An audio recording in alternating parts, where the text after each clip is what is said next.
If the United States wants to project power, military or otherwise, in the Middle East, say in Iran right now, it has absolutely no chance to operate without European bases. Russia is now in a position where I think it is more willing than before to talk with Europeans, because clearly, Ukraine is not going to lose this war. The killing ratio, sorry for being morbid, the beginning of this year was 1 to 5, 1 Ukrainian to 5 Russian soldiers. Now it's 1 to 7 or 8 Russian soldiers. NATO is now changing its basic structure, and especially its burden sharing. You could say that it's 60% US, 40% Europe. We're more and more moving to 50-50. And NATO's deterrence is based on 3 things. 1 is conventional forces, 2 is missiles, and 3 is nuclear weapons, and especially the American nuclear umbrella. And what the Americans are telling us now is that Europe, you need to take more responsibility for your own defense. So when I participated in my first NATO summit, which was commemorating the 75th birthday of NATO in Washington, D.C., it was a big task to even think about us spending 2% of our GDP on defense. A year later, in The Hague with President Trump, we suddenly say 5%. So it's a colossal change. So before, I would argue that NATO had plans and it could talk the talk, but the question was, can it walk the walk? Does it have the capabilities to back up the plans that it has? And my argument would be that perhaps not. But now we're starting to have that. And then you come to the question, is America still engaged in NATO? My answer is yes, it is. I speak a lot with the American administration. I speak a lot with the US military. I speak a lot with President Trump. And though the rhetoric sometimes feels quite uncomfortable, the commitment is still there. But if you want to simplify it, is Europe take more responsibility on conventional and missile defense industry, we will take care of the nuclear deterrence. So NATO is not dead. NATO is live and kicking, and still by far the strongest military alliance in the world that will not be tested. So you don't take some of the statements, especially over the last couple of weeks, coming from the US, that Europe wasn't helpful in Iran, that the allies did not fulfill their mandate and their responsibility literally. So I don't want to over-rationalize the past, but we've been there before. Suez crisis, France basically leaving NATO. We've been there.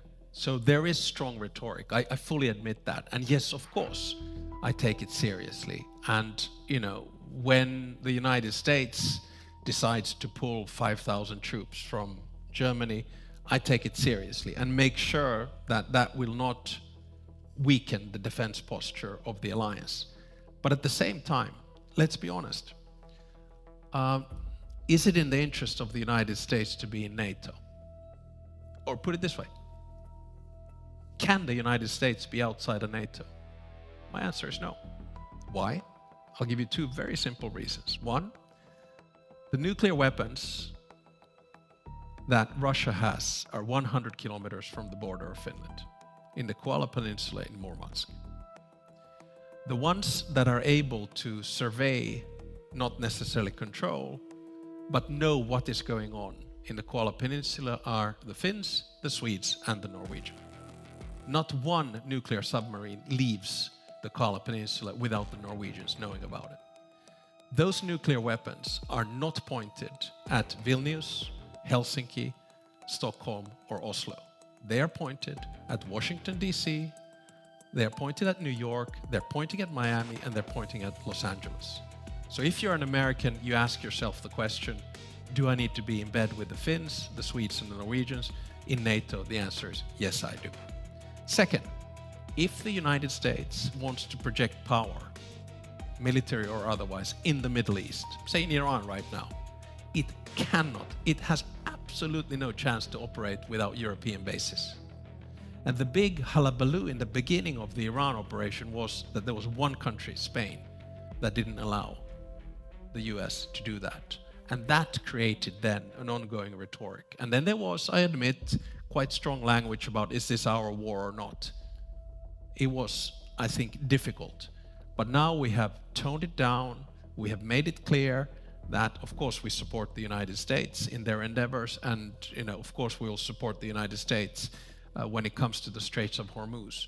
But for the United States to withdraw from Ramstein or the biggest military hospital that takes care of wounded American soldiers in Germany, it's not going to happen. So tone down the language, be a little bit more Finnish, take a sauna, take an ice bath, calm down, go golfing, and let's sort it out. You're not going to solve the world's problems with like-minded countries only.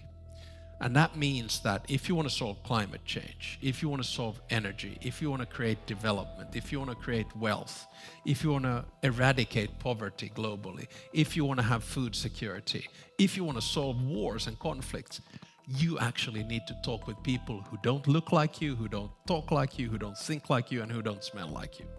So that's the basic idea. That's why I talk about values-based realism. And let me push it one step further. Though it might seem like a contradiction in terms, the truth is that foreign policy or diplomacy is never consistent. There is always going to be double standards. As uncomfortable as it sounds, there are many diplomats in here, there are many people probably that study foreign policy. You have to make in foreign policy a values judgment every day. And that value always brings realism. Give you one example. Are you willing to give development aid to a country where homosexuality is a crime that causes a death penalty? Do you do it or not? I would probably say yes, if that country needs it and if it eradicates poverty. Do you buy arms from a country which is in a war, which is against international law, and with which you disagree? If it is about defending yourself, the answer probably is yes. So that's why I'm saying that there's not going to be a moment in your life as a diplomat where you're only doing lovey-dovey decisions where your values are in the forefront and everyone will agree with what you do. So foreign policy and diplomacy is not binary, it's not black and white.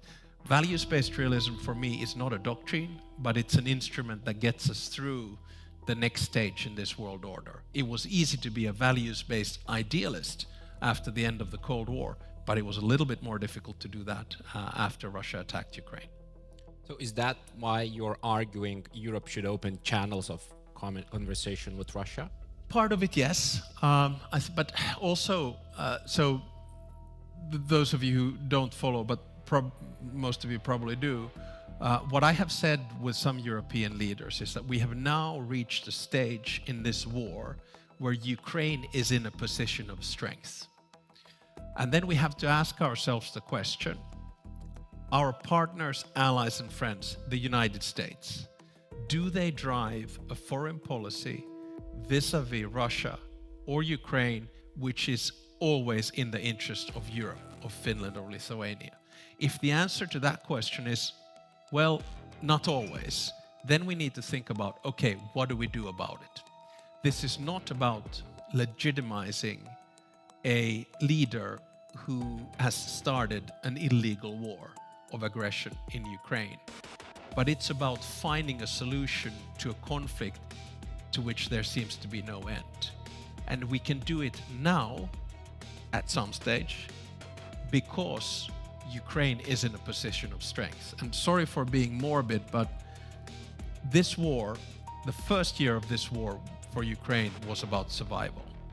The next 3 years about this war were about resilience, or as we would say in Finnish, sisu. This year is about mathematics. What do I mean? In the past 5 months, Ukraine has killed or wounded at an average to 30 to 35,000 Russian soldiers per month. 23,000 dead, 10,000 wounded long term. Second, The killing ratio, sorry for being morbid, the beginning of this year was 1 to 5, 1 Ukrainian to 5 Russian soldiers. Now it's 1 to 7 or 8 Russian soldiers. In the month of March, for the first time, Ukraine was able to launch more missiles and drones into Russia than Russia was able to throw back into Ukraine. Again, on mathematics, point number 4, for the first time in this war, in the month of April, Ukraine was able to take back more territory from Russia than Russia was able to gain. And the reason, yeah, I agree.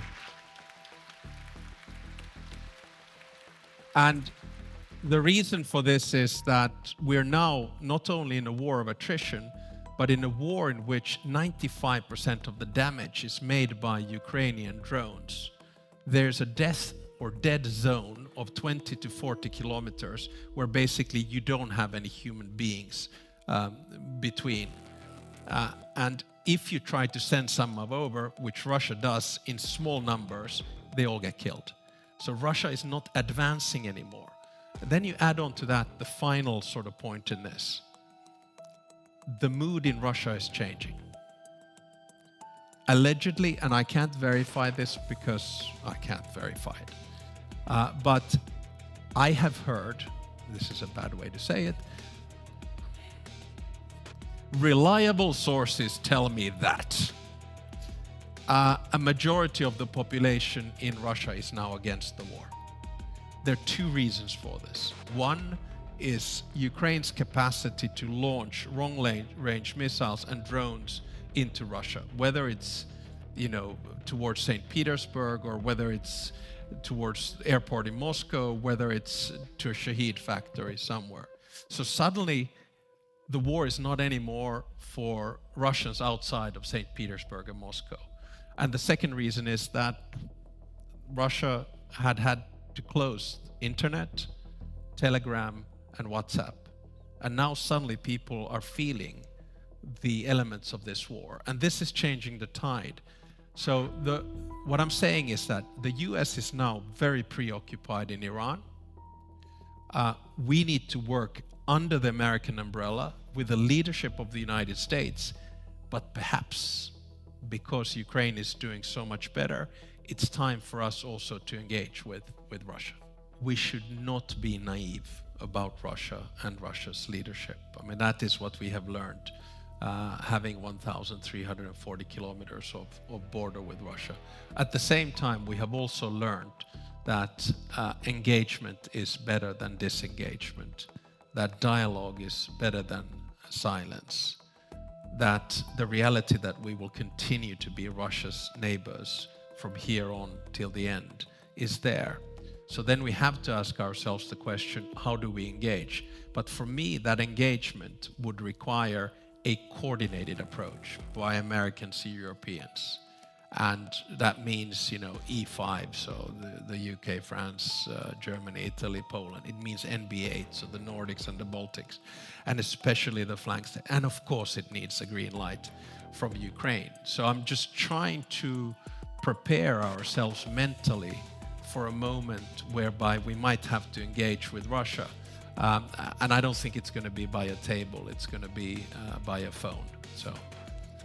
Do you think that Europeans should have a special envoy for that mission, an individual? I mean, it's hard to say. It's kind of difficult probably for Europeans to agree on that, And then to a certain extent, it's like having a special envoy elevates it too much. I'm just talking about an initial contact.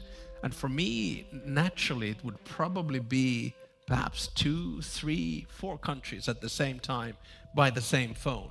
And then you would have an agenda, which could be, quite concrete, but have low expectations.